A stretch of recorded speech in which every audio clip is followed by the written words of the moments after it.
See, I'm just gonna ride the wave until the morning sun. If I just speak into existence, it's already done. It's already done. It's already done. If I just speak into existence, it's already done. SissyMarySue Education Fund, a nonprofit 501c3, presents our podcast featuring inclusive voices. Thank you for joining us today, and gosh, we hope that you enjoy the journey with us.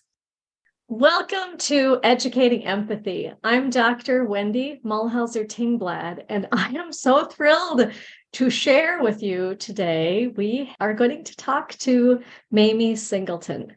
Mamie Singleton is a former St. Paul police officer and has also helped, countless young people to become pilots, to find a joy and a love of aviation. So we will embark on a wonderful conversation with her today. So welcome, Mamie.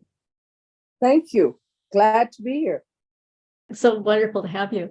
So I think I would love it if you could begin with your career. And I want to give you a little bit of a prompt. You and I have had so many wonderful conversations about your experiences. And the ones that are jumping out that I want to make sure that you share, because you're humble and you may not want to out of the blocks, I would like you to include the stories about when you were a new St. Paul police officer and you were running into buildings, saving people, and doing all these different things that were never written up with accommodations or recognized. And I want you to speak to why that is. So begin with your career, how you started, and then tell those stories that we were talking about recently. I think they're really important for people to learn about, having happened not too long ago. Well, thank you for giving me the opportunity to do that. My formative years were in South Carolina, and I was born in a place called Winsboro, South Carolina. And that's about 25 miles from Columbia, South Carolina, if you're familiar with that geography there. And I came from a family of educators, ministers, pastors, and that. And we moved to Washington, D.C. when I was about 8 years old. And from there, I had my elementary, a portion of that, junior high, high school. And then I moved to St. Paul, Minnesota for college there. And I attended a college called McAllister College. That's where a lot of the politicians in that went, like Mundell's, the Humphreys, and all of those. Dr. Kofi Annan, he was there at that school. So a lot of leaders in the country, or world leaders, came out of McAllister. And prior to going there, they had the police cadet programs here in Washington, D.C. And so myself and a few other young ladies applied for that.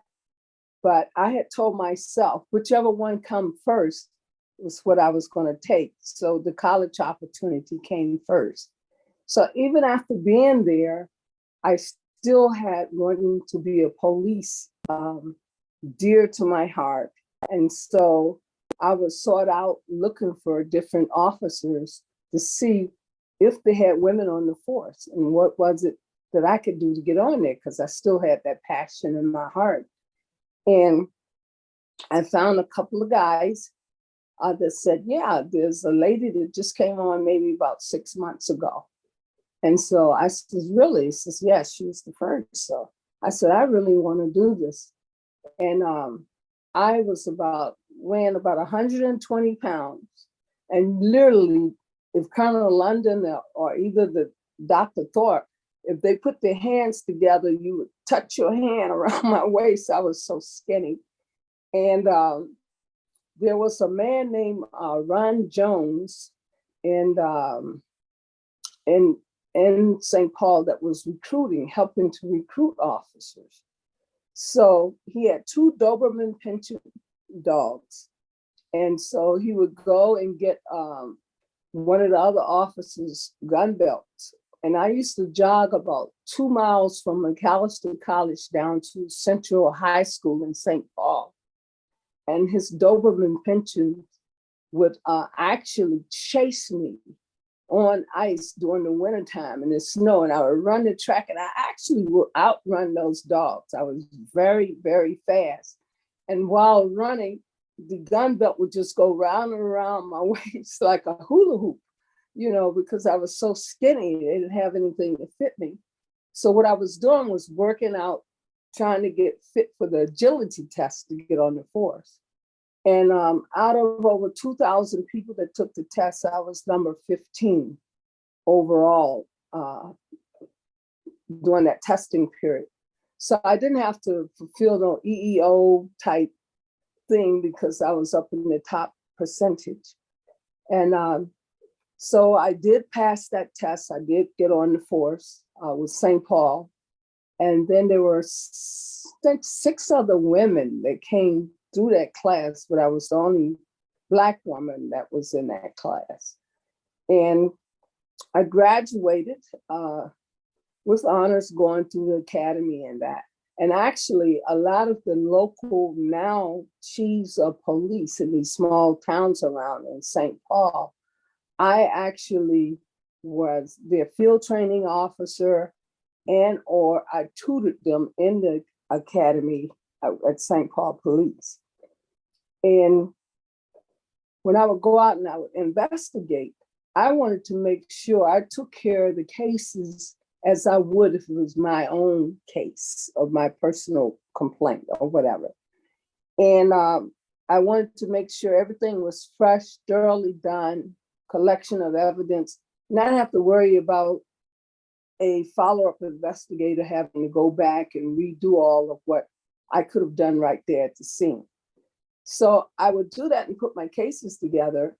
And one of the sergeants would say, man, this is great, good work. And so they would write me up for accommodations, but a lot of people ridiculed him because they didn't want Blacks on the force or women. And I had 2 shots against me. I was a woman and I was Black.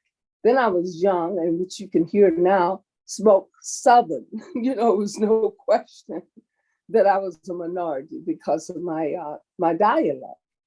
And I would go in, actually rescue people from another person's call because I got there first. They would be in burning houses and I would bring them out. And it was no thing. It was like, okay, well, this is just a job. But anybody else that would do that, they would write them up for accommodations or Officer of the Year award and that type stuff. But I went on and just did my job, not looking for that, because really not even realizing, that was a deal, but it was brought to my attention. You should have been written up. You should have been Officer of the Year for what you're doing. People get written up and get the Officers of the Year for less work. So I would be off duty, see drug buses going down, and be in my Sunday dresses, my Mary Poppins shoes, and wide brim hats, and I would make drug arrests and all of that, and get a lot of drugs off the street. And they still treat it like it was nothing.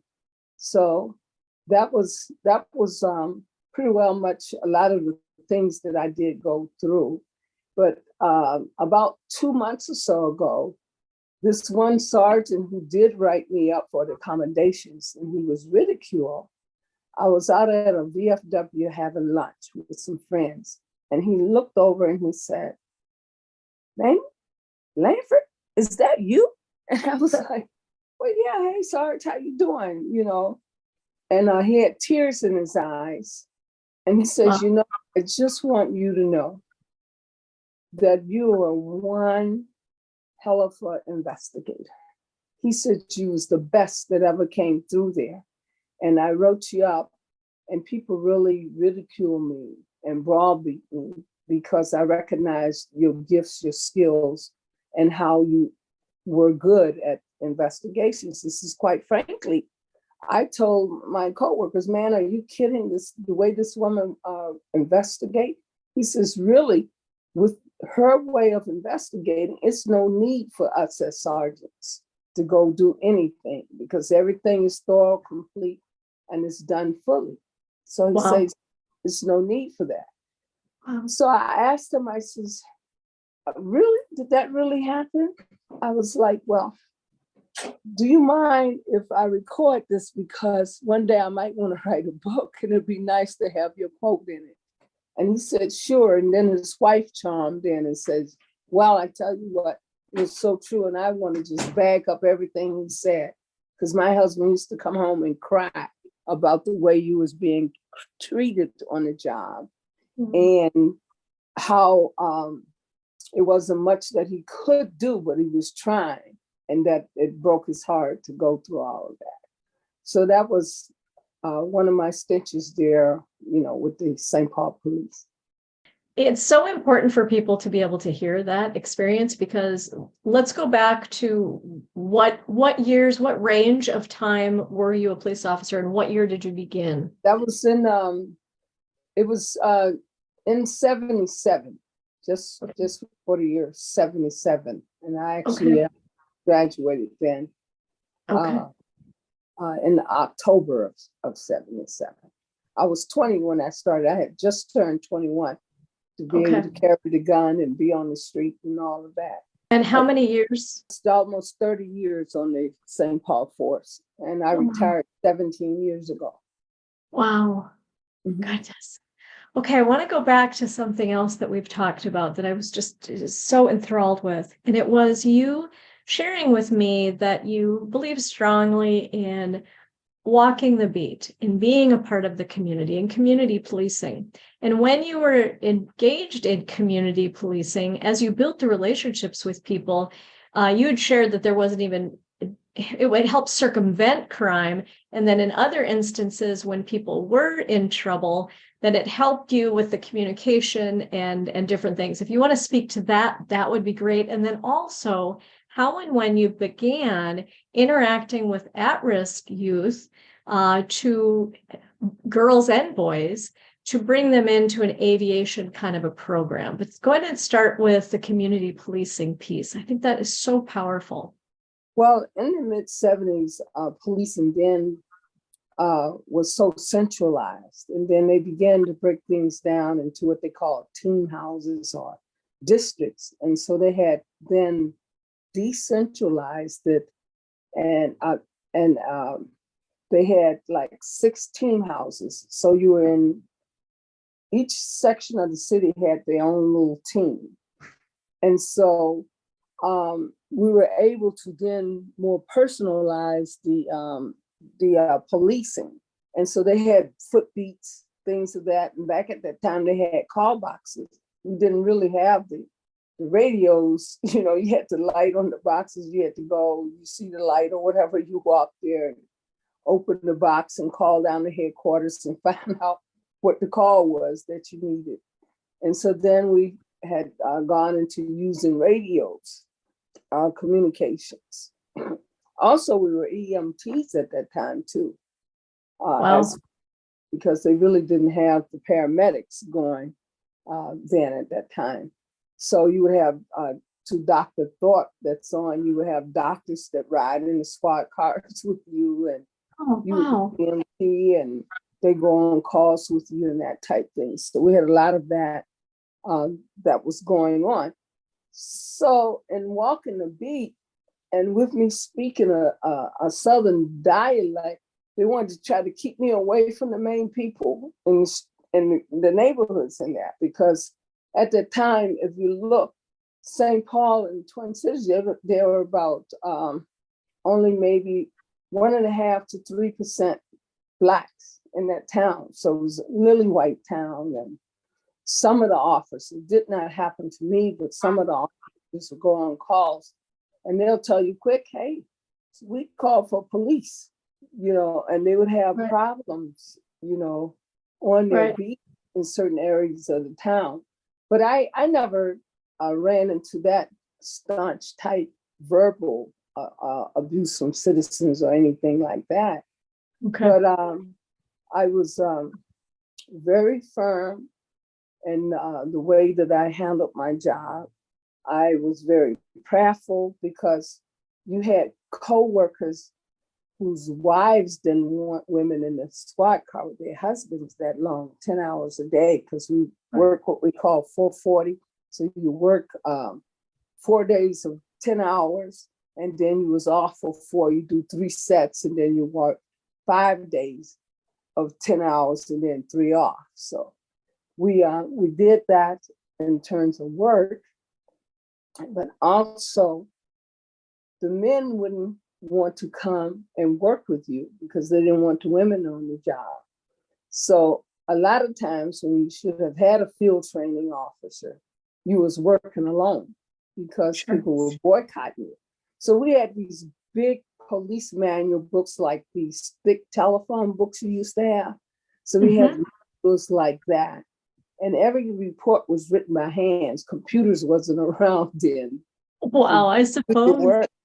So wow. the point I'm getting to, my faith kept me strong and anchored. And I made sure I read, and I was up on all the rules and regulations because there was no room for mistakes. And I would be going sometime to the calls, red lights and sirens, and still flipping through the pages of my manual to make sure I knew exactly what to do when I got to that call. But I would always pray and say, God, you have to lead me, guide me, and direct me. You show me what to do and how to handle this call. And so that has gotten me through my career. And many times I would be like 3 or 4 miles away downtown at headquarters writing a report, and I hear a robbery go down or aggravated assault. And I knew my beat so well that I knew in the direction that a person was running, where they was heading to, because I knew who their friends were, their family, had all the criminology. And the average person don't sit and do all of that. So I would know in what direction they were running in, where they were going. I would leave from downtown and I would come drive that whole way, and they would have cordoned off all this area and have the canines out there. And I would have had the suspect in my car. And so you would try to wait your turn to get on the radio and just ask the SWAT to bring the victim to your location so they can do a positive ID of the suspect. And they said, "Oh, Lanford, get off the air. There's a 10-1 in progress. Get off the air." Like I was some ignorant person, didn't know what to do. But so I said, okay. So I sat back for another 45 minutes, an hour, until they say that they can't find the suspect. I've had the suspect handcuffed in my car, and the suspect was outside of the coordinate area before I got there, watching them look for him. You know, and I would come up and get them and just have them. And then they couldn't believe it. So finally, when they let me on the air, I just tell them, I have the suspect here. Please bring the victim to try to give a positive identification. I would go through all kinds of things, such as that. And I would take time to know what was going on in that community. And the people trust me. I would go to church there with them. I would go to their little barbecues. I walked the beat. I knew, and I felt very confident. But when any other officers were assigned, they had to walk 4 deep in order to patrol the beat. It took 4, and they were always in fights. And then it got to the point when I was on the beat, certain things just didn't happen at all because of the respect and care that we had for one another, you know. And there was total peace, you know. So it was things like that. And we do need to get back to decentralization policing and community-oriented policing. We need to do that. That wouldn't help things in today's time right now. Absolutely. Because as you build the relationships, then there's less need for, as you were talking about, there's less need for the aggression. There's less need, there's less danger of people being hurt or killed all of those things.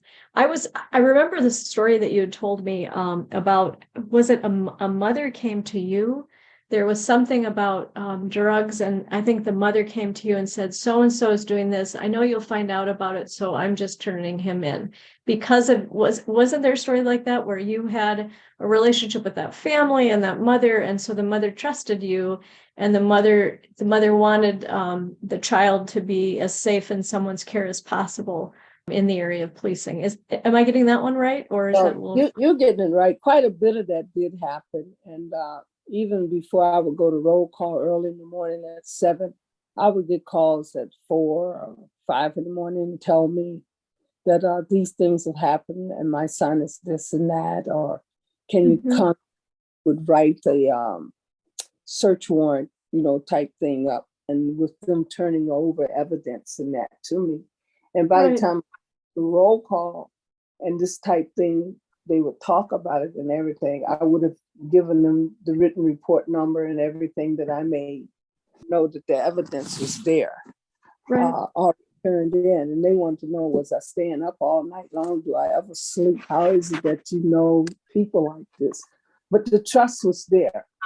And a lot of times when you're taking time to patrol like such, you get a chance to get to know what the needs of the community is, and you'll be able to refer them to resources or get them to resources because you know what the needs are.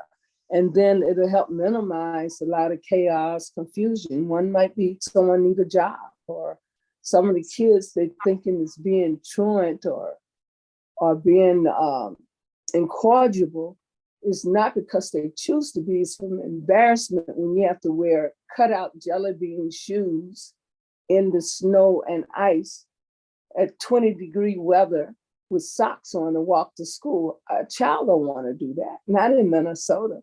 So it was little things like that, and I would see what the needs were, and I would go to the store, buy that and take it back, get some boots or something, whatever their needs were, and then refer them to a resource that can help them.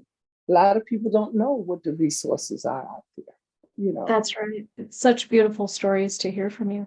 It seems to me too, and tell me if this is an accurate assumption. It seems to me that as you interacted with people in the St. Paul community, you came from a place of non-judging, right? You were not being judgmental. You were discerning and seeing what the struggles were and what the effects of poverty and oppression and exclusion and things were. So you were responding with love and support and help. And is that a part of why people let you in? Is that a piece of it too? The not being judging? The main piece of that and in anything is compassion. Love, compassion, empathy. And empathy. Yes. You have to show that. And a person, regardless who they are, they could be kings, queens, or just someone that most people in society might look and say, oh, well, they're not doing so good, so that's nobody you want to waste it. Love and empathy. That's right. Help in every situation like that. You have to really have to show that. And they can feel it if it's real or not. That's right. That's right. They know if you care for them or not. And it just opens up a way to create a beautiful relationship and not put people down. And even folks that have had problems with drugs and that type of thing get arrested, DWI. Sometimes, I would say, hey, look, you've gone through this enough. I've seen you so many times. When are you going to stop? And just heart-to-heart talk. And I remember giving a few people breaks, locking the car up, getting them home and everything, keeping them safe. Those same people, some of them now, are the best drug counselors. They went back to school. They had gotten GEDs, went on to get BAs, the counseling degrees, and that type thing. And they are the best social workers and counselors that you can find. Many of the young people that I would help are now the chiefs of police and that type thing all over, or the fire chief of the department. And they come and tell me, is, the day that you really took time to sit down with me and you just wasn't so harsh and you took time to talk to me and told me that you need to really turn your life around. That's the time when I started giving thought to myself and my actions. And that's why I'm who I am today. And I've had quite a few people in leadership positions tell me that. Wow. That they really hurt me taking the time. And Absolutely. then in the same voice, I would get suspended for spending too much time on my calls. Yeah, Oh, follow me to tell me you're taking too long on your calls. What is it that you could be doing? isn't that a tragedy? Because as you took the time to give people the love and the support, the empathy and the kindness that led them to go on to be able to want to do that for others, that's invaluable. And you knew that it was. And then I was never called back 2 or 3 times on the same call. I took care of the call. Wherein a lot of times, if you don't take the time to deal with it, you're going to get call after call after call to go back to the same problem, doing the same thing over and over again. So where's the time wasted? But that's right. That's right. Which year did you start with the aviation, with bringing kids in to begin a program to begin YIMA? Well, YIMA came. Talk about that. Talk about when you started thinking, what could I do with the kids I'm encountering who really need the support and who really need to feel that they're bright and capable and worthy and of value? Well, there were a lot of gangs and drugs moving into the Twin Cities during the 80s. And I can recall in the kind of going towards the late 80s, there was a lot of shootings, drive-bys, young kids getting killed, kind of like these mass shootings that are going on now, with maybe one person got killed or a child or something would take place. So they assigned me to become a school liaison officer. And so when you were out of regular school sessions, during the summertime, they want to put you on the playgrounds to play sports with kids, just to show a presence, to try to keep the gangs away. So at that time, I was about in my 40s, and they wanted me to just play basketball and run around. And they had a recreation center called Jimmy Lee Recreation Center there in St. Paul. And the center, no one was using all the classroom spaces up there or anything like that. No one really wanted their kids coming to the playgrounds because it was unsafe. And I would sit down with the gangs and I would ask them, I said, why are you guys doing what you're doing? I said, this really doesn't make sense. Can't you, why are you doing this stuff? And they said, well, if you had something better for us to do it, then maybe we can do it. Give us something different to do, So what else is there to do? And when I was about 24, 25 years old, I owned my own chartered airline service. I owned a twin-engine Apache Piper 160 plane. And so I and 2 other partners would provide chartered air trips for people, for small groups. And I would have limousines go to their house, pick them up, bring them to the hangar, and we'd take them where they needed to go. And after a while, there was a man that I was dating that was in the business with me, and I thought you shouldn't mix business with pleasure, so I sold my share of the business. And fast moving forward, at this playground, I was praying, and God had put it in my mind, why don't you host an aviation STEM initiative class and hold them here at the Jimmy Lee Recreation Center, see if we can use that space. And I thought, well, that'll be good and help with STEM, you know. And so I went back to this guy that I was dating, and I asked him, because he was a Black man, I said, would you be willing then to come and teach the ground school for me over here? And so he said he agreed. I wrote the proposal, put all that together. And he agreed to teach that. And the chief of police at that time, he was being boycotted because they was trying to start a PAL program, police athletic leagues. And most of the officers was like, I'm not going to chase these bad kids around for 10 hours a day, go home and then come back and think I'm going to spend some time with PAL with them doing sports.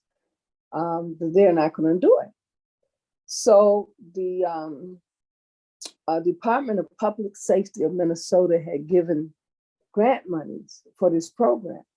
So they was going to lose all of that money if they didn't use it. And so I was wondering how I was going to fund this when I wrote the proposal. And so I asked the chief, could I use that money and make the Aviation Academy a PAL program, a component of that? We'll use that money, we'll fund this. And so that's how the Aviation Academy got started. We ran it for 2 years in the St. Paul Police Department. And then they wasn't going to rewrite the grant because everybody was boycotting it for what it was purpose for, an athletic league and not an aviation league. So I didn't want to see that go by the wayside. So then I put it together, wrote it, and made it a 501c3. And that's how you had gotten YIMA, because I was the author and it was copyrighted. And so I was the author of that, organization. And so it was actually had gotten its 501c3 came through finally in 1996, but I had been running the program since like 1993 through the police department. Wonderful. Can you share what YIMA stands for? YIMA stands for the Youth Initiative Mentoring Academies, even though the Aviation Academy is like a component of it. But I had looked at different areas of golf, computers, and all of that. And on the computer portion of that academy, we actually built our own computers to run our first Jefferson 2000 simulator. I think Colonel London and Dr. Thorpe, you know about those simulators because a lot of the FBOs use those. And so the kids, we built the computers, we put the simulators together, and that's where they had gotten quite a bit of their flight time when they had hands-on in the classroom during ground school time.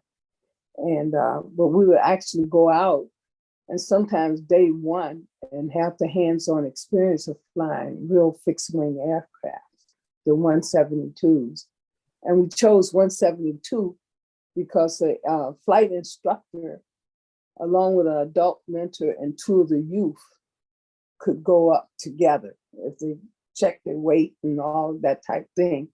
And you always had an adult mentor in there with the two youth with the flight instructor. So we used quite a few 172s. And we had children that were very truant, didn't want to go to school, very incorrigible, didn't care. I had one young man say, my grades were so low, it wasn't even a grade high enough to put on a card. It was below an F. But he says, after I came to this academy, his grades went up from not even having a grade, no interest, to being on the B honor roll. Because this heightened self-esteem, the confidence that they had, and all of that from being exposed to aviation and STEM through the program. So YIMA is the mother program for quite a few other mentoring academies that can come under that heading. So right now, being spearheaded is the Aviation Academy. Wonderful. That's wonderful. And the age range you had shared with me before is 7 years old through high school age. And then, so talk about that, and then share about people like your former student who's at Cornell, and the aviators, pilots who are now in the world, and air traffic controllers. Talk about those pieces too. Well, yes, 7 has been the youngest, but that Cornell University young man was the one that told me. He says, I know that you're accepting young people from 8 years old to 19. He says, but I can do this. He told me, he says, I really can do this. By that time I was a sergeant. I can do this, Sergeant Singleton, he said. Oh my God. Just give me a chance. He says, I can do it. In a few months, I'll be 8. But please let me in at 7. So on my my website, he's the young man at the age of 7 that's sitting in the glider plane. And so he was 7 years old at that time. So he went on, he was just shy of a few hours of getting his private pilot's license, but he got into all of the sporting and everything. And his name is J.T. Baker, if you Google his name for the Colonel and Dr. Thorpe, and you can read the whole story about him.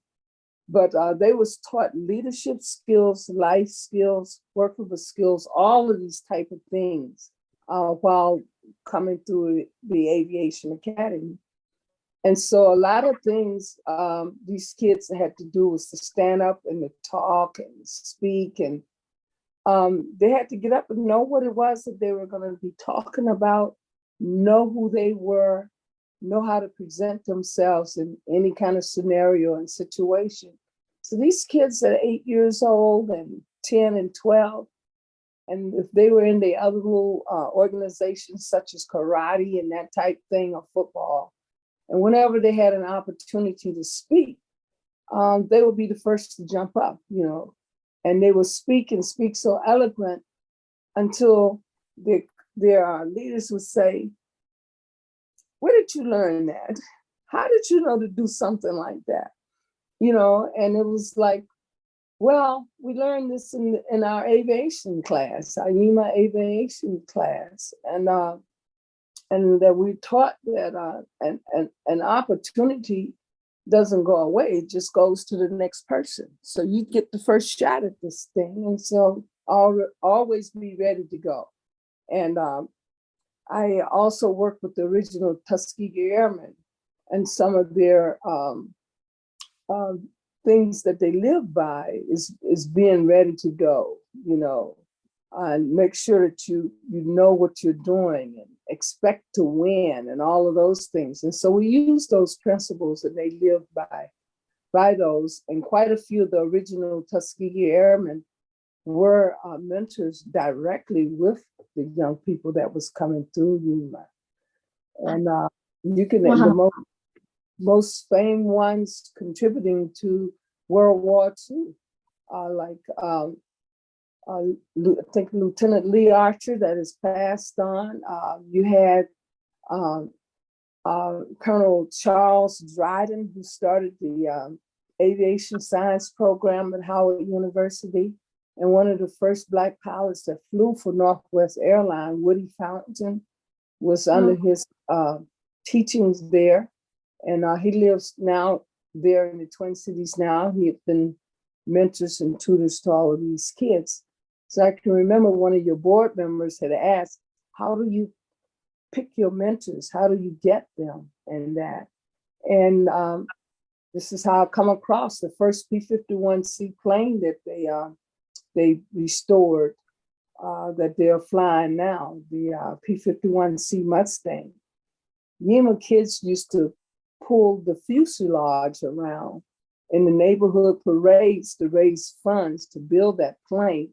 And they would tell the history of the P-51C and the Tuskegee Airmen.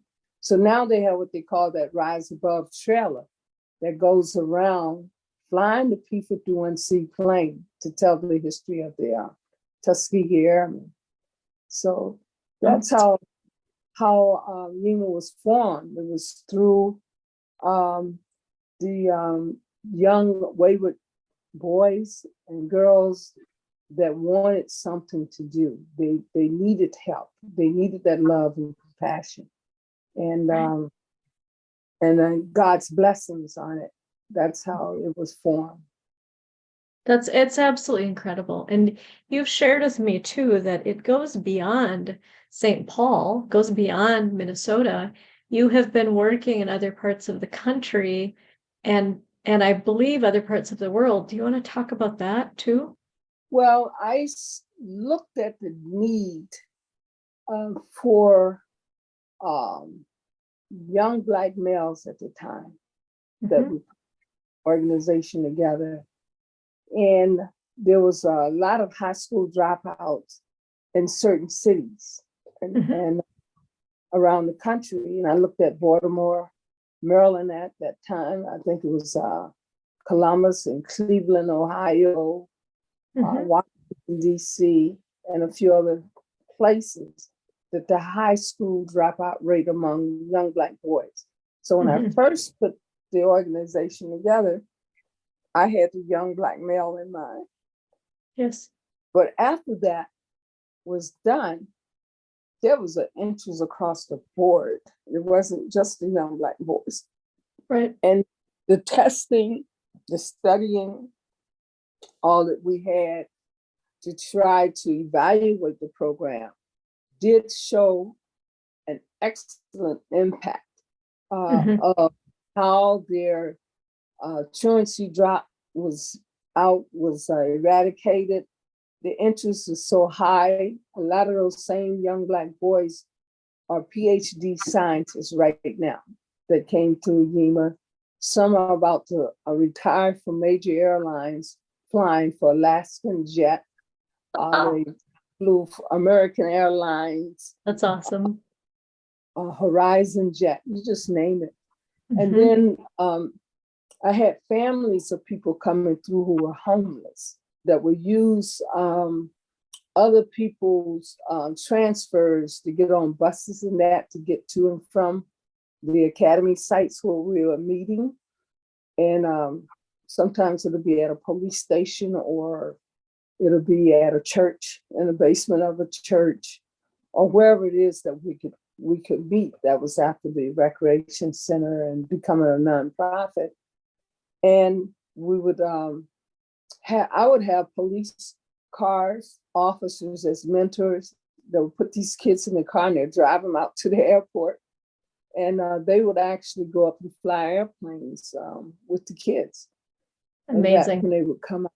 So, but yeah, we have come quite a ways. And then it was expanded, like I said, to these families that was hungry and homeless, where I would always feed them and the whole family would come through because they had no place to stay themselves or for someone to babysit their younger kids. And so they would come with their babies and I'll be holding babies and stand on the ground like the colonel is doing now while everybody else is flying because someone got your base, to watch everything. So I would be babysitting and cooking and all kinds of things to feed these kids while they were up flying. So I would do that. And even some of the flight instructors, when they had their children, instead of them staying home, the husband being there or the wife watching the baby, they bring the baby in a little car seat. I'll be watching the baby while he's up flying. So doing things like that. So we've made it work. And yes. Thank God for the blessing. And I love it. And that's what keeps me going, even with some of my health challenges. Absolutely. It's an aviation ministry of sorts.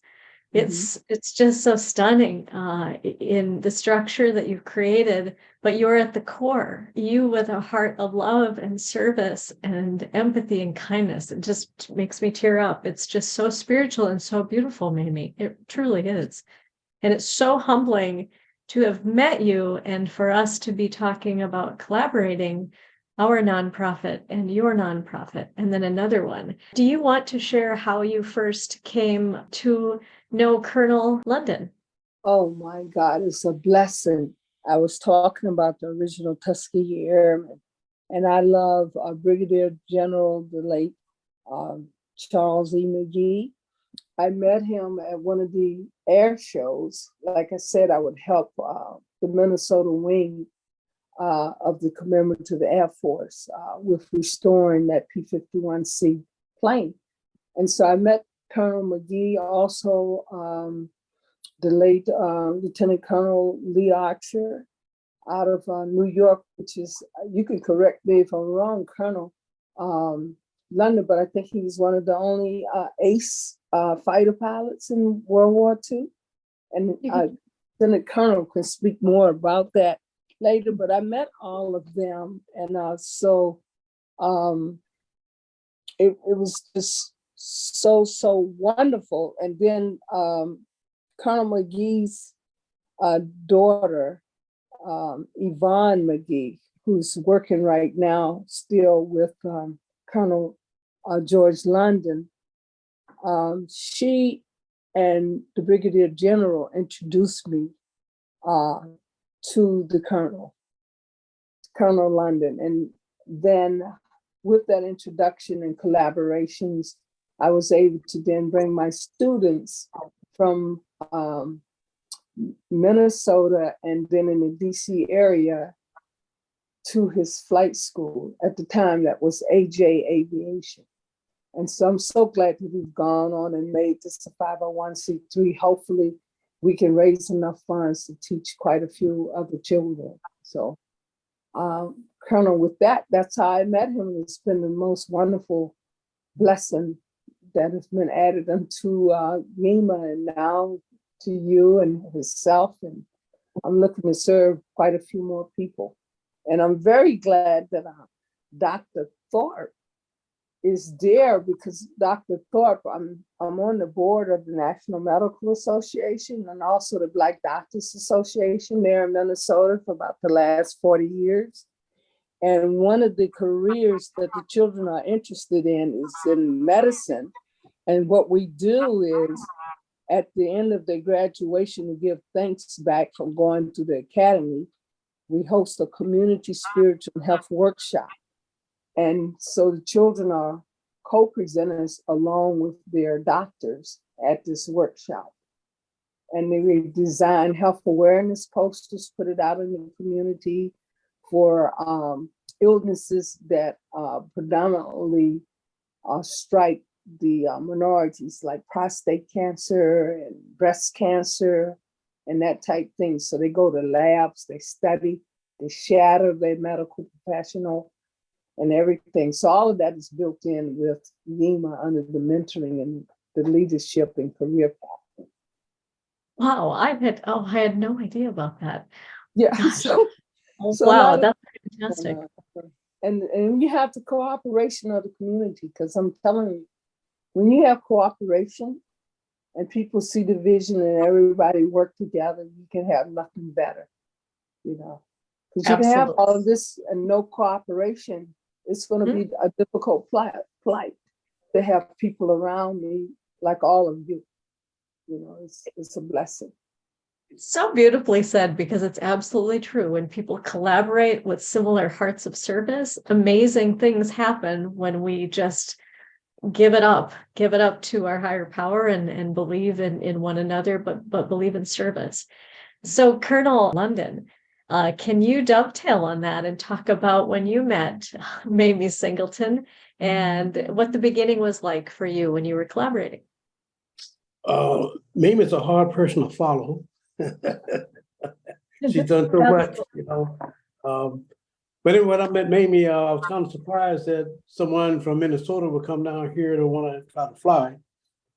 But again, I was also impressed with the fact that they brought people down here because they heard about our school. So initially, they came down and she and I worked together to set up a schedule.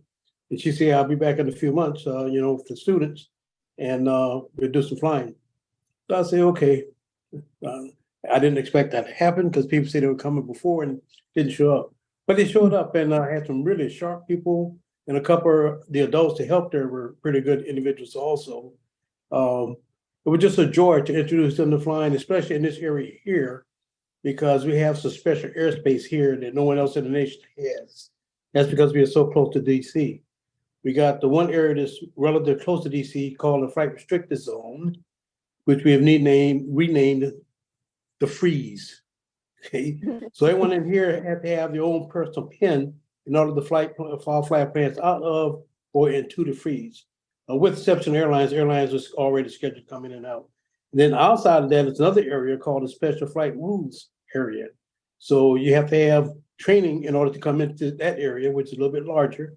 So a lot of people avoid this area, but I say there's no need to do that. We have students that fly in this area every day. So once they realize that, the students are excited and they're ready to learn. And it was just nice having Mamie down with students that were excited about flying and about learning how to fly. Absolutely. And that's what we try to do here with our young people and put that enthusiasm in them. And they don't have that unless they're introduced to aviation. A lot of people don't think about it, So that was basically how I met Mamie, and we could continue this process on even through today, Well, we don't fly, we don't get together as often as we should because, believe it or not, everyone's busy. And I have a philosophy that if you want something done, you find someone that's busy because they'll find a way to get it done. Other people said, well, I'm too busy to do that. They're not busy. But you find someone that's truly busy, you pick them up because they'll find a way to get that done. May I ask, can you share with the listeners what the name of your nonprofit is? Yes, Columbia Training Centers. We started it locally here, but our goal was to spread throughout the country and perhaps the world, but we're definitely not there. But anyway, that's what our goal was and still is. We have aviation, and we also have a STEM program, just like Mamie does. And we're trying to find more instructors in the various areas because one person can't do it by themselves, I've learned that the hard way with a hard head because from AC Aviation, I was pretty much running the whole show for about 10 years. And I didn't know what a day off was. And even today, I'm here almost every day. Yes. That's one of the things that keep me going. And so I've been blessed throughout my entire life without realizing that what I was doing was paving the way for others. I just didn't discover that till later on in life that, hey, you open the doors to a few other people. Yes. And Colonel London, I was so excited and thrilled to learn about your Air Force background. And I know you don't like to talk about yourself, but I'm going to implore you to do so again, because I think it would be so fascinating for our listeners to hear about your career path as well, because you were a first person to achieve as a Black male in a certain field. And if you could take us all the way back to how that came to be, to you rise to a level of colonel in the Air Force. But go ahead and take us back to the beginning to thrill our listeners, as I was thrilled and in awe. So take it away, please. Sometimes when you are a trailblazer, you don't realize the fact that you are a trailblazer. You don't think about it from that perspective. Okay. But it actually started when I was 8 years old. We used to go to the air shows and watch airplanes perform and et cetera. But I realized as an eight-year-old, my mom and dad needed some help financially. We lived in a projects, which at the time I didn't know that was subsidized housing. That didn't cross my mind. But it was a grocery store about a block and a half away from my house. It was owned by a white man. He ran the grocery store in a predominantly Black neighborhood. But he always hired young Black people, young boys especially, to help with the store. And so I started asking him for a job when I was 8 years old. And he said, Junior, you're too young. So I asked him every day until I was 12 years old. And finally he said, okay, you can work. I'll have you bagging groceries and delivering groceries. That's how I got started. Okay. So by the time I ended that, I learned how to cut meat. So I could cut up a chicken with a cleaver in about 7 seconds. All kinds of things, learn how to cut up a cow in the quarters and the steaks and that kind of stuff. Anyway, I did that until I finished high school. And then in my hometown, which is Wilmington, North Carolina, typically when you finish high school, you did one of four things. You went to New York, New Jersey, Washington, D.C., or the military. So I used to watch these guys come back home from New York and New Jersey and D.C., and I said, they have this wad of cash like that. And I said, wow, man, these guys are sharp. They got some good stuff together. These nice cars. Well, unfortunately, I found out later on that these guys were drug dealers and had rented cars. and I said, well, I don't want to lead that kind of life. So I went in the military instead, which was the best thing that happened to me. I ended up in communications intelligence. And one of the things that my area of expertise was a Morse code expert. So when I was proficient, I used to be able to copy code that 50 words a minute. You can't handwrite, you have to type it on a typewriter because that's too fast a speed for you to write by hand. But anyway, the 4 years that I was in, the last year and a half, I was an air crew member. And that's where I got to meet a lot of pilots over the years and flying combat missions. If we flew out of Kadena, Okinawa, our missions were cut for 19 and a half hours from takeoff to landing. Wow. And if I flew on RC-130s, it was either out of Danang Air Base, Vietnam, or Cam Ranh Air Base, Vietnam, flying RT-130s. And then out of Thailand, we flew EC-121. So in those missions, on all 130s and 121s were 6-hour missions. So in a year and a half, I got over 1,300 hours in a combat zone. And then when I went on one TDY, which is a temporary duty assignment, and the commander, my commander said, hey, we need someone to go over there to Vietnam. You got to fly every day for 35 days. And I said, he said, having the volunteers? And I said, I volunteer. However, I want a commitment after that. He said, what's that? I want to be able to go back to Thailand, TDY, when I get back from Vietnam. So he said, okay, you can do that. But when I got back, he changed his mind, said, no, you can't go. I said, sir, you made that promise to me before I went to Vietnam. I did what you asked. I flew every day for 35 days. So I said, this is Friday. Can I come back Monday and ask if you change your mind? And he said, okay, you can, but I'm not going to change my mind. Anyway, Monday he said, nope, you can't go. I said, well, sir, can I have permission to go to personnel? He said, for what? I said, I got business to take care of. So I went over personnel with all my stack of TDY orders, and Okinawa was considered a long tour. Meantime, I went to Vietnam or Thailand, it was considered a short tour, so you can shorten and left and stay in Okinawa. So anyway, I went over personnel, I said, I want to get out of service right now. And they said, what? I said, I want to get out of service today. Well, what do you have to say you can get out today? I said, here are my stack of TDY orders. So look through this. Said, yeah, you can get out today if you want, but we don't have anything to leave before Wednesday.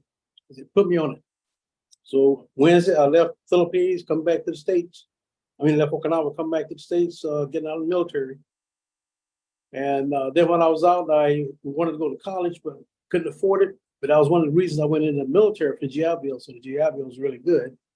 So started out in mechanical engineering, but I got interviewed for classes. They said, Mr. London, you said you want to be an engineer. I said, yes. She said, but you never had trigonometry. I said, I know. You never had pre-calculus. I said, I know. She said, well, you got to take remedial math. I said, what kind of math? Remedial math. I said, what kind of math is that? It's math to get you up to speed where you need to be an engineer. I said, okay. So anyway, after the first semester, I made all A's. So the dean of school of engineering said, Mr. London, would you like a scholarship? I said, yes. So he said, we have the rest of your 4 years here. Said, wow. So wow. I was excited, but I did very well. I graduated magna cum laude in 4 years on time, mechanical engineering. Wonderful. Wow. And then I went to pilot training after that. And then when we finished, my brother-in-law and I went to pilot training in the same base. That's a long story, which I won't get into right now. And then we finished pilot training in T-37s. The 37 Wing Commander said, when you guys finish pilot training, I have one of you guys. That means one of us can stay there as an instructor. And then went out to T-38, which is a supersonic jet trainer. It's a sector phaser training. And about 3 weeks before graduation, this T-38 SWAT commander said, hey, graduation soon. I got one of you guys. So we both knew we were going to stay there as instructors, which was exciting to us because we went to school at North Carolina A&T, which is a historic black college. And A&T had a 95% washout rate for students going to pilot training. Wow. And there's no way that 95% of any population of people cannot fly airplanes. So we pretty much realized what the issue was. And unfortunately, the issue was the blacks. And the Tuskegee Airmen during World War II did so many great things. White America at the time said, we can't let that happen again. So my dream when I was in high school of being a pilot was kind of squashed by that concept of what was going on in the world at the time. So when I got selected to stay there as an instructor and a supersonic jet trainer, I was excited. And when I was in training to become an instructor, one of the guys gave me a really hard time, one of the flight commanders, my flight commander at the time. And so he said, we're going to have to put that for 89 ride. And that's the ride to say, hey, you're not good enough to be a pilot. We're going to take your wings from you. So the wing commander where I was going to work for, called the wing commander down at Randolph, they what's going on with George down there? He said, well, the flight commander said he's not a very good pilot. He's probably one of the worst pilots he's ever seen. And the wing commander that I was going to work for at Webb said, you fly with him. I flew with him. He did not get the top grade on the navigation check ride because I didn't want to give him the top grade. So you fly with him. So anyway, he flew with me and he came back and he said a bad word, started with an S. He said, you don't have any problems. I'm gonna put you in another flight. So I got put in another flight and didn't have any more issues. So I finished the training and became a T-38 advanced fighter instructor pilot. So I found out later on that the commander was giving me a hard time, was up for the final flying evaluation with the Thunderbirds, and Fig Newton beat him out. Fig Newton was the first black test pilot, the first black pilot with Thunderbirds. So who was the first black guy to come through his training class to get his instructor certificate? Me. So he was just saying, hey, I'm gonna get this guy. So luckily it worked out where that didn't happen. Right? Yeah.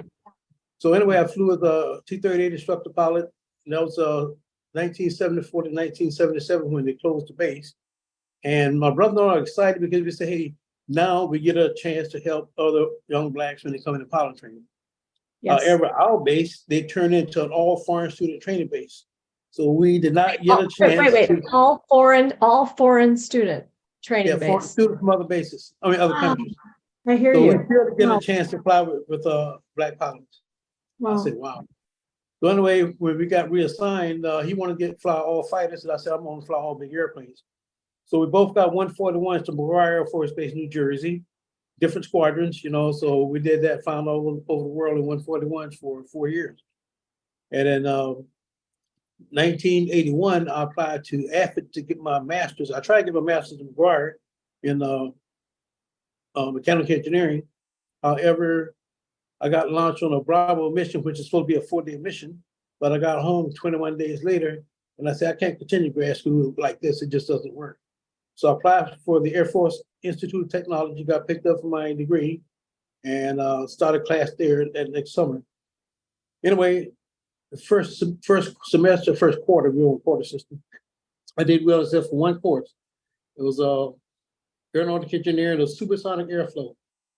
And I got a D in that class. So the School of Engineering dean called me and said, Mr. London, do you know this is grad school? I said, yes, sir.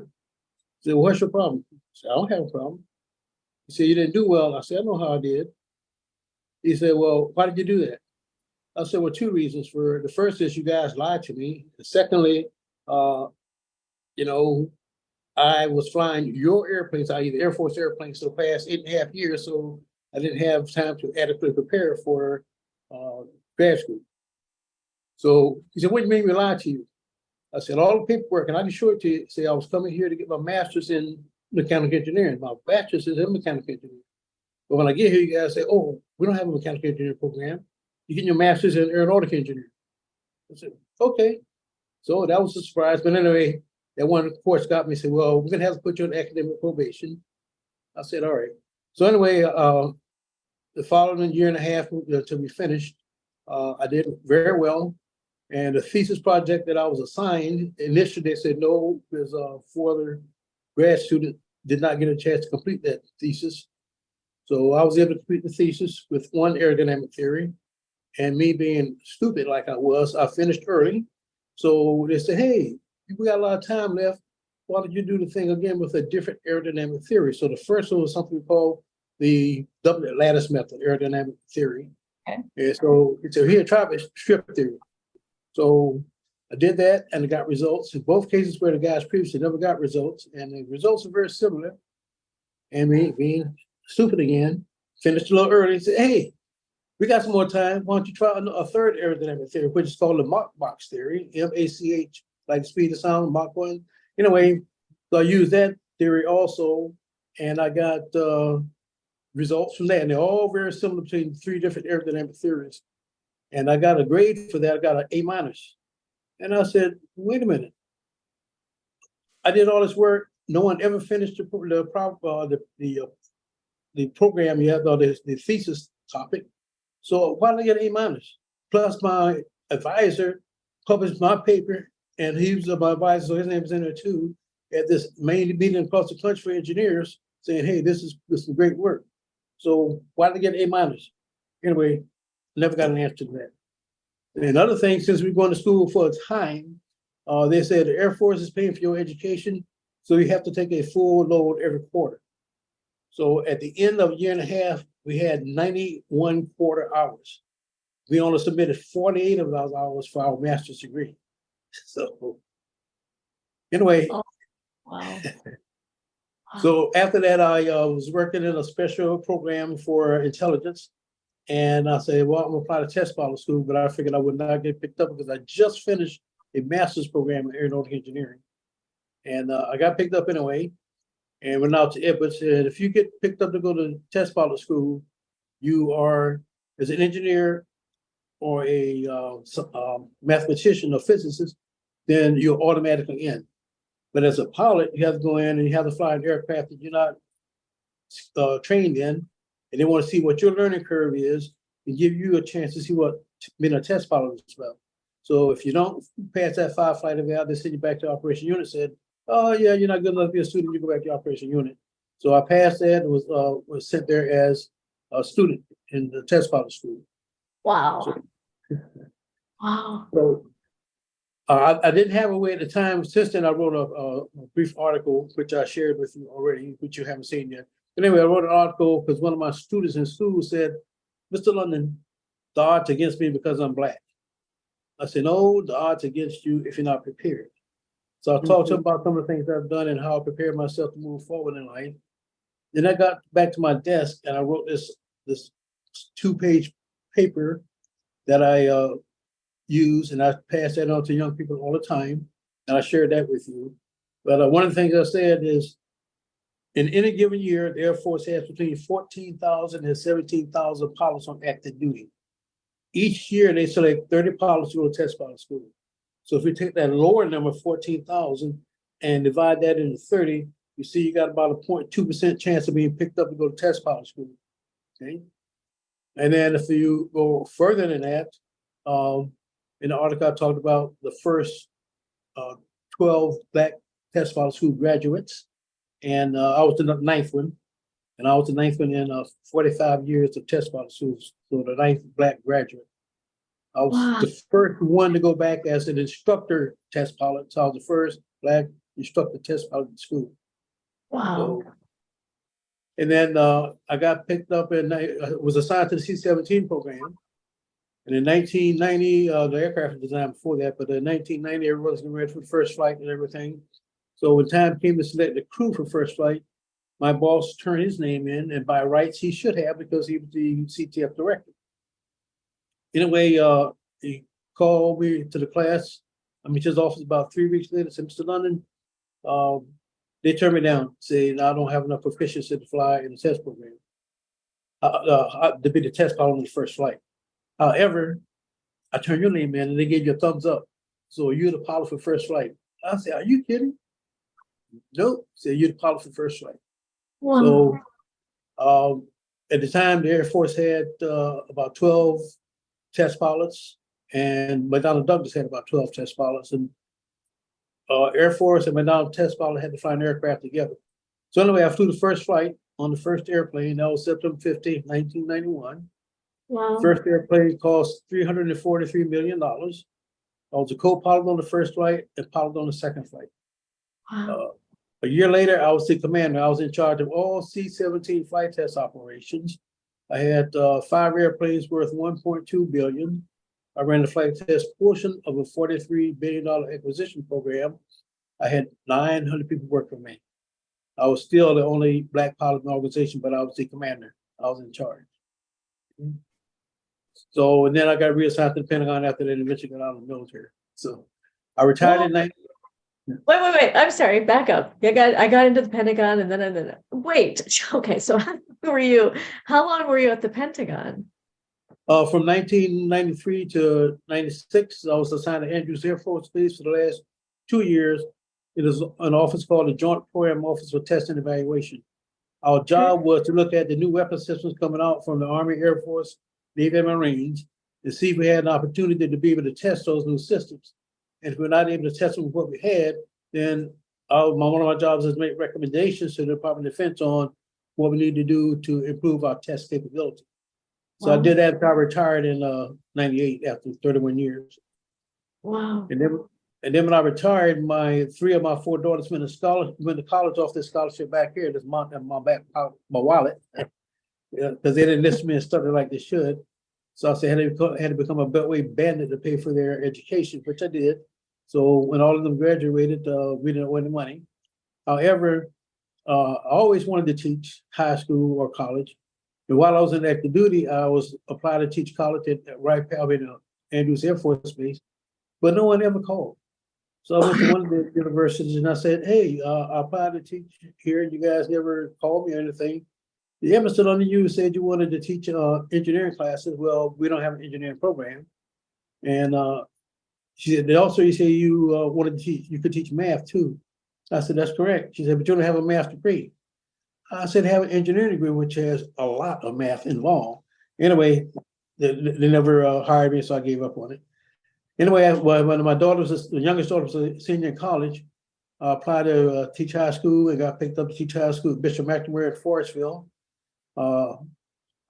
I took a pay cut because even though I was retired, the company I worked for as an engineering consultant, my pay was $140,000 a year, and they put $14,000 into my retirement account. When I quit that job and found my first teaching contract, I signed a contract for $33,000 a year. So my wife understood. My daughters thought I was crazy, but that's what I wanted to do. So from 2003 to 2020, when COVID hit, I taught high school, a variety of classes. Basic math, advanced math, understanding building computers, networking.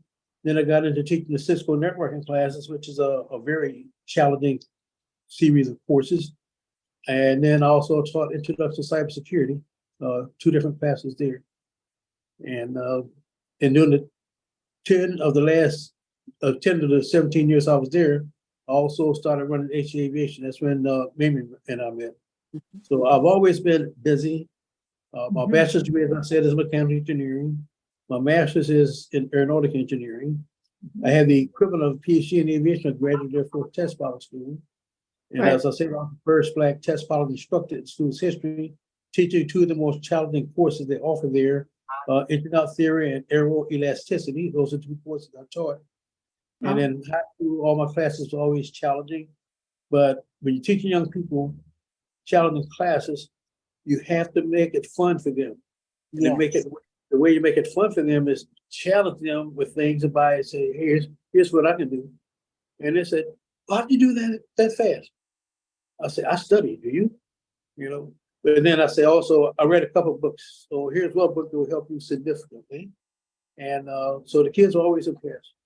One young lady, when I was teaching a physics class, Mr. London. So you lectured on the whole chapter. And in this chapter, there was the development of 4 engineering equations and 5 kinematic variables. You lectured the whole time from start to finish and showed us how the equations were developed.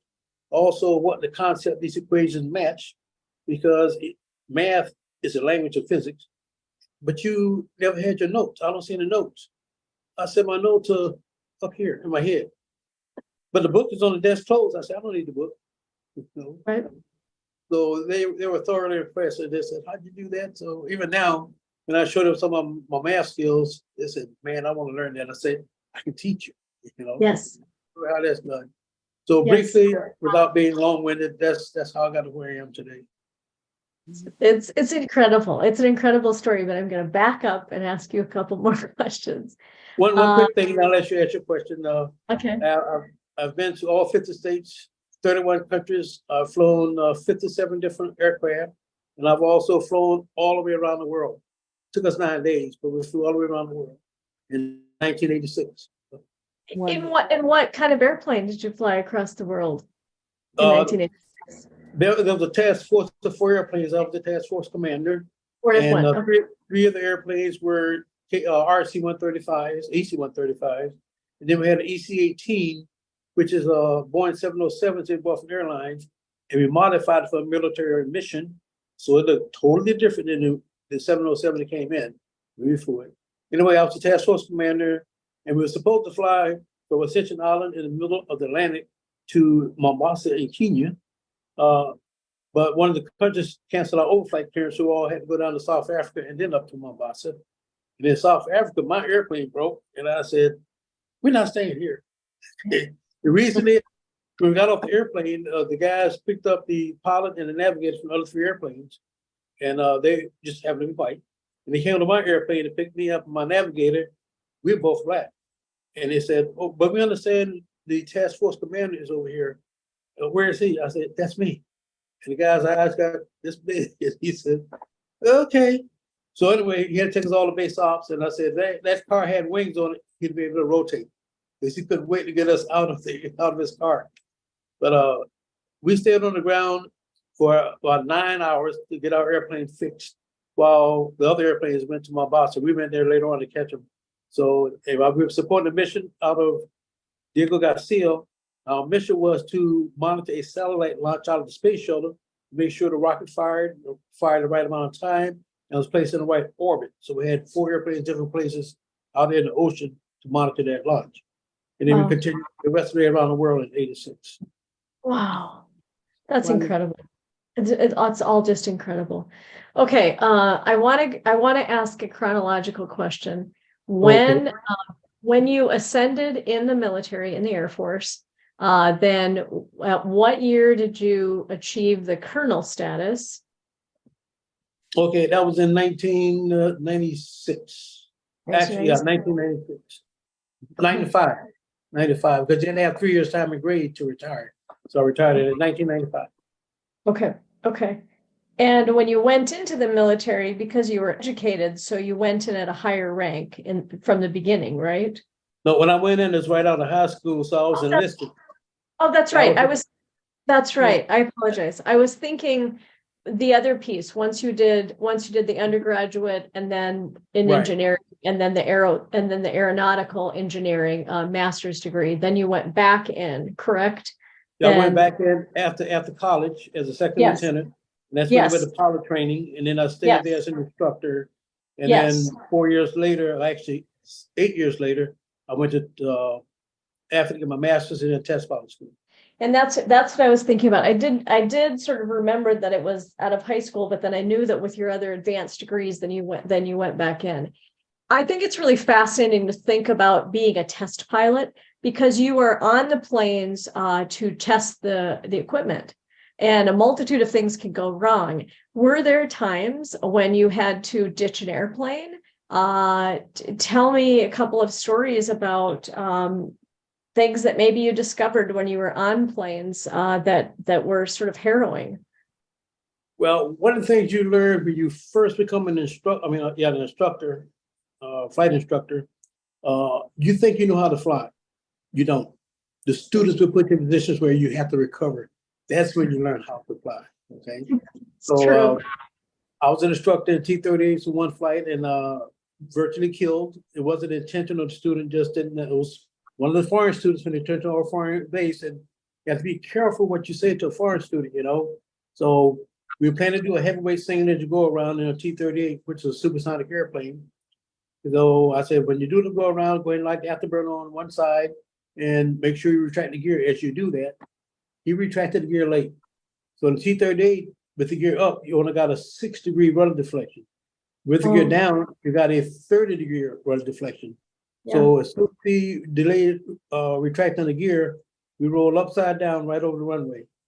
And Mobile said, go around, use both furnace. And they said they heard somebody say, I got it. So now I pushed the aircraft forward because we were upside down to get away from the ground and then recover from that. So it was a cartoon in the graduation flag class of a T-30 with the tail in a twist. And that's what they were talking about. Because of the rudder. Oh my gosh. Yeah. Wow. So it's been other times when it's scary, you know. Flight test wasn't scary because you rehearse things in so many different airplanes before we flew the first flight. We flew the profile in a 135, a 141, a C-130, and a B-52. So you fly a multitude of aircraft, look at the flying characteristics of each. And if you see something strange in the flight test of your airplane, you say, oh, I've seen this before, you know, or I haven't seen it before. Yes. So generally you rehearse things in safety. So in the safety briefing you go through, and we approach things in increments. We don't go from start all the way to the fastest speed right away. We build up to that to see how the aircraft behaves, what it looks like. So the C-17 is a very large airplane, but it is very maneuverable. And the speeds on this, for stalls are concerned, is extremely low for an airplane that size. Okay. So most of the little proper airplanes that fly out here, the stall speed is right around 55 or 60 miles per hour. C-17, 65 degrees nose high, and 350,000 pounds. Our stall speed was 51 knots, which is unbelievable. Wow. Wow. Going back to where I grew up in Alaska, I'm really curious because of, having flown on the Aleutian chain. I'm curious if you remember flying up, to Adak to where there is a Air Force base, I think. And then have you gone to Anchorage? Do you remember some flights around Alaska? Yeah, I've been to Elmendorf and Fairbanks, in Alaska. In fact, the first 5 missions that I flew in 141s was always to cold countries, to Alaska and Greenland and Norway. And I said, wait a minute, I didn't sign up to fly in all these cold countries all the time, But the nice thing about 141s, even though you leave it on the trip, you don't know where you're gonna end up. So you prepare to fly anywhere in the world. Wow. Wow. Now, when you did with the kind of jets that you flew in, did you have to do training in those chambers that are G-force chambers? Talk about that a little bit, or did you not?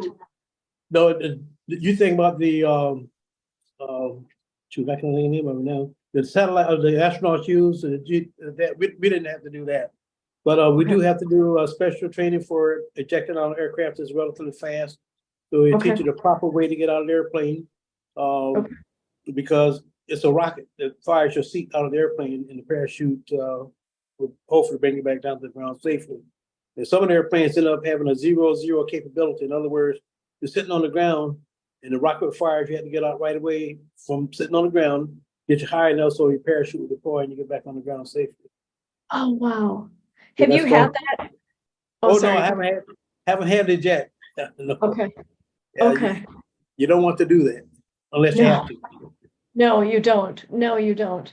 Wow. It's so incredible with how many, say it one more time, how many flight hours you have total. You said it and I can't remember the total. To be honest, I don't know. I've lost track, but I'm saying right now, probably somewhere between 9,000 and 10,000 hours. Okay. Oh, I know. It was a specific airplane that you were talking about when you did training, that you were talking about 300 some hours. What was that? I forgot that. Well, the flight test, the C-17, I flew the first 250, 300 hours in the C-17 is what I flew. That's what it was. My flight test program. So I just flew 250 hours for myself, but that was all in the development phase. So you learn a lot about the airplane. We have paratroopers going out the back end. We drop heavy equipment out the back end. We do all kinds of strange stuff, So yes, you have to verify that airplane would do what the engineer said it would do. Yes. When you were in the military, you saw the advancement of women in flying and in becoming pilots. Can you talk a little bit about that? When you started having a marked change from what it had been? with all males. Yeah, in the 60s, when I was enlisted, it was all male, especially in the war zone, Vietnam, etc. And basically almost all white. There was a few blacks that flew in Vietnam and Yes. Korea. General Charles McGee was one of those, one of the many that flew during that time frame. But then when I became an instructor in pilot training, before they turned us into all foreign training base, my brother-in-law and I were walking on the street one day. As we were instructors, we were going to the officer club to eat some lunch. And these two students on the other side of the street said, "Hey, look at those two in pilots using the N-word." So anyway, when they finished T-37s, they were assigned to T-38s, and ironically, they were assigned to my class. And they were assigned to me as their instructor, you know. So we were going out flying on a mission one day, and the students having some trouble. I said, "Let me show you how to do this," you know. So we get back, he said, "Sir, that was pretty good." I said, "Yeah, not bad for in pilot, huh?" He said, "What?" You know. He said, "Where'd you hear that from?" I said, "I heard you," and I told him who his friend was. "You guys heard us?" I said, "Yes, we did. But my job is to teach you to be the best pilot you possibly can, and that's what I'm going to do." Yes. And we ended up becoming, I won't say friends, but very, very cordial with each other. And he ended up becoming one of the demonstration pilots for the Air Force of F-15s. So, Nice. and Nice. then from that perspective, when I was at, I already talked to you about me becoming an instructor and the guy trying to take my wings. And then when I was in test pilot school as a student, pretty experienced pilot, you know, I had this one guy who flew with me, and then got back, he wrote things up that were really not very good. So I went to the commandant and I said, "Sir, I think we have a problem." He said, "What do you mean?" I said, "Here's the 8 instructors I've flown with. Here's the 7 different types of airplanes I've flown. No one had anything derogatory or even bad to say, except for this guy. And he had nothing good to say." Yeah. So he said, "Well, what's the matter, George? You think he's just?" I said, "Let's just say we have a personality conflict and we leave it at that." And I said, "I really don't care to fly with him again." And I didn't fly with him anymore, but I found out later on that even though he's a test pilot instructor, he crashed the F-111 because he ran out of gas. So every time a guy went after me, an instructor, for one reason or another, I found out that they had what we call a snake in their pocket, you know. Yes. I hear you. I hear you. Well, and you know, But with the latest coming in, my real first encounter with a lady was when I was instructor at test pilot school. And because before then, you know, we were still, ladies were coming in doing different things. And one of my students at test pilot school was going out to fly one day, and then we talked, we had a good time. She learned a lot, you know, and as it turns out, she was picked up to be an astronaut. And I didn't have anything to do with that process or that selection. But in 2018, I think it was 18, maybe 19, over at the British Embassy diplomatic house here, I forgot what you call it there, on Diplomatic Road. Anyway, we were invited over there for a special award program they had from the Aeronautical Society. And Eileen Collins was getting an award for her participation as an astronaut. And I was getting an award for my participation in the C-17 test program. And Eileen said at the end, "Oh, briefly who she is. So when the Columbia disintegrated on re-entry, the shuttle was down for a couple of years and everybody started flying again. Eileen Collins was chosen to be the commander for the return to flight." wow. And so when we got that award, she said, "What you don't know is this gentleman here that's getting this award for the C-17. He was one of my instructors when I was a student at test pilot school." Oh, that's awesome. And then Wonderful. when I went down the C-17 program and checking out for teaching other people how to do air refueling on it, just Frank Matisse and myself were the only 2 guys who could refuel an airplane. It was just so massively maneuverable that it was hard to handle. So Pam Melroy, a little short white lady, and she said, "Colonel London, you're and Frank are the only 2 people who can air refuel this thing. Will you check me out in air refueling?" I said, yeah, Pam, it shouldn't be too bad because you already know how to do that with the KC-10. So on our checkout flight, she had to call breakaway because she was closing too fast on the tanker. And I said, Pam, relax. You've done this in the KC-10. Just remember, these engines are big. There's a delay. You put power in, there's a delay before you really feel the effects of that power. So once she did that, she was able to get 3 connections, get some fuel transferred, and a proper disconnect. So when we landed, I said, okay, Pam, I'm signing you off. You're now an air fuel test pilot. She said, Colonel London, but I had to call a breakaway. I said, you fly air refueling just as well as Trek and I do. You are an air refueling test pilot now. Awesome. So, and then about a year later, she said, Colonel, I'm going to apply for astronaut training. Will you like me writing a letter of recommendation? I said, I'd be delighted to do that. So she said, I'll get picked up. I'm going to have you come down for my launches. So she did get picked up for training. She had my wife and I come down for her launches, 2 of them. We never saw either one of them because they kept getting delayed. I said, I got to go back to work, you know? Yeah. So, but she came to the high school where I was teaching a few years later and talked to the high school students. They were really excited about that. Today, Eileen Collins still live in the area here. Pam Elroy today is the Deputy Director for NASA today. That's what she did. Deputy Director for NASA? Yeah, NASA, Oh, NASA. that I heard you. That is fantastic. Okay. Yeah, Yeah. that is fantastic. Yeah. That's wonderful. That is just fantastic. I'm going to back up for a moment. I wanted you to talk about that story because I don't think you said it specifically. When you were in a situation, you had somebody come up to you and say, "What are you doing here?" Can you tell that story when you were in training? I don't know which part of your career it was. It's been after bachelor's and master's. I think it's after that. It was at test pilot school. I was a student at test pilot school like my other classmates. And one of the instructors we were talking one-on-one. He said, "What are you doing here?" I said, "What do you mean? Why are you here at test pilot school?" I said, "Well, these other gentlemen here at test pilot school, we did have one lady in our class, a civilian. And I said, we're here to become test pilots." He said, "Oh, I was just asking, I didn't know why you were here." And I said to myself, okay, man, you know the reason I'm here. But anyway, Right. I just said, you can't dwell on that kind of stuff. If you do, it's going to ruin what you're trying to do. That's right. One thing that will get you into trouble is for someone to get your confidence level down, you have to be confident in your skill set across the board. Right. I mean, you can't be big-headed and arrogant, but you also have to be confident. Yes. Yes. And there's a difference. Absolutely. Gosh, I could listen to you all day. This is so wonderful.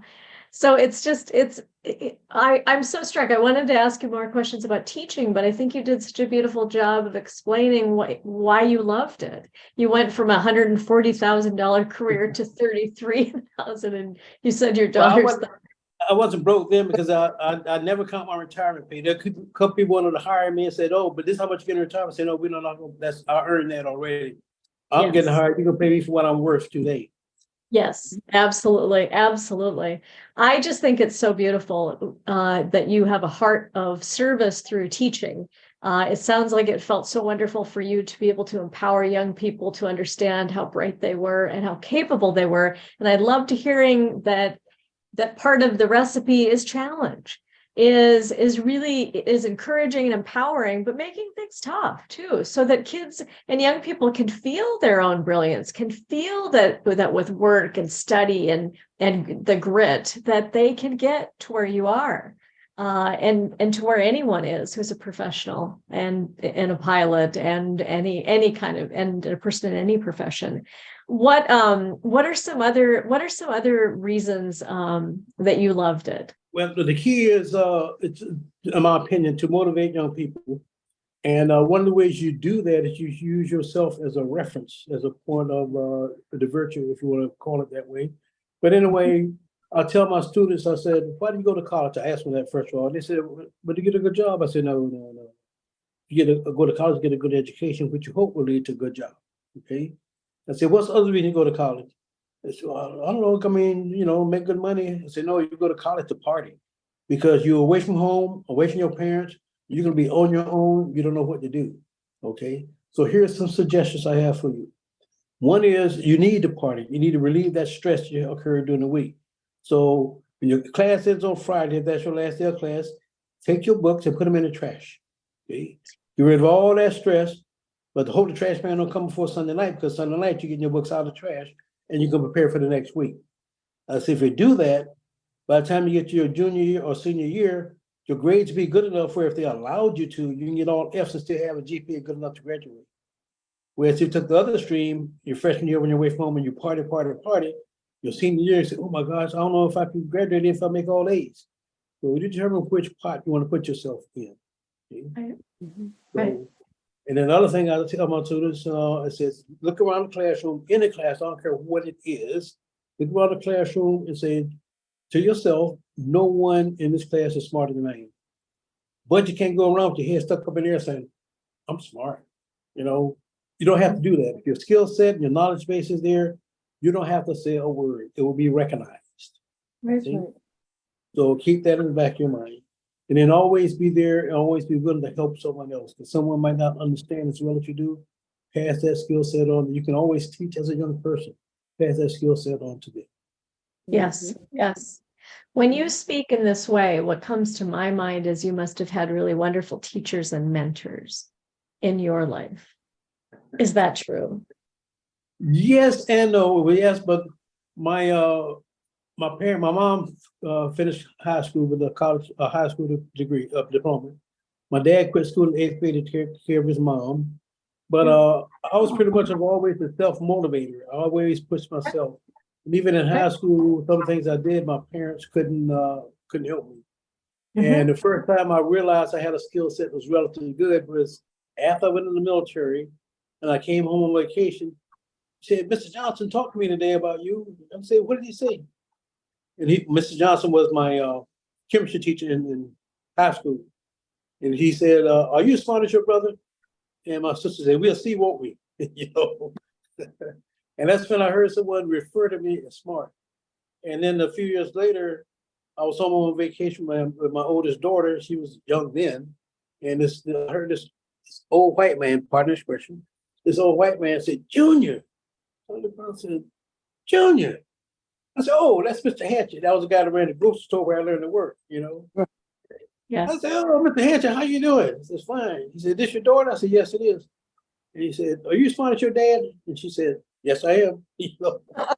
So that was the second person that referred to me as being smart, you know. So now when people come out at the airport, I show them some things. I ask them, what's the most important class in high school? And they said math and science. I said, you're wrong. So well, what is the most important class in high school?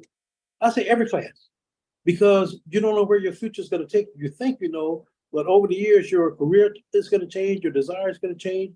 So the more broad your experiences as you go up educationally, the better you have of being very good in a specific area that you would choose later on. So every class is important. That's a great point. That is great. It's wonderful. It's wonderful. Excellent. Oh, yes.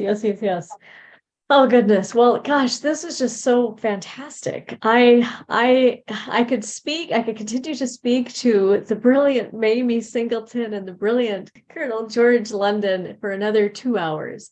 But I think in the interest of creating the podcast today, we'll probably end here. But I do want to mention again that I am incredibly humbled as the Exec Director of SissyMarySue Education Fund, fondly known as SEF, an organization that is creating a college and most definitely and excitedly an undergraduate aviation program with the help of these two incredible people. We care deeply about making sure that people of color, especially women of color, are given far more opportunity to become pilots. There's too much disparity in the field. It isn't diverse enough, and there aren't enough women. But we definitely need to help support both genders. But we do have a personal interest in females in aviation. Again, I'm so thrilled. I'm honored. Our entire board is honored to be able to collaborate with both Mamie Singleton and Colonel London. Thank you so much, you two, for sharing the breadth of your life experiences, your careers, and the trailblazing opportunity that you two had to create paths behind you for so many more people. Thank you so much for all that you do. Thank you for sharing with us today. Thank you for collaborating with our nonprofit, and we all have a really bright, wonderful future to help more young people, because we all definitely care deeply about that. That was what was made beautifully clear today. Thank you so much again. Both Mamie Singleton and Colonel London will be part of a subcommittee, an aviation subcommittee of a college planning committee for our nonprofit SissyMarySue Education Fund, 501c3 public charity. We're all public charities. We all want to serve, and we want to leave things better than we saw them in the beginning of our lives, so that other people can do more when we're not here. Thank you so much again. And this is Dr. Wendy Mulhauser-Tingblad, aka SissyMarySue, signing off and wishing you a wonderful day, and hoping that you heard beautiful examples of empathy and examples of educating empathy, that kind of interesting wording. But there are a plethora of them throughout the conversations that I've had today with these two incredible people. Have a wonderful night. Thanks. Thank you. Good night.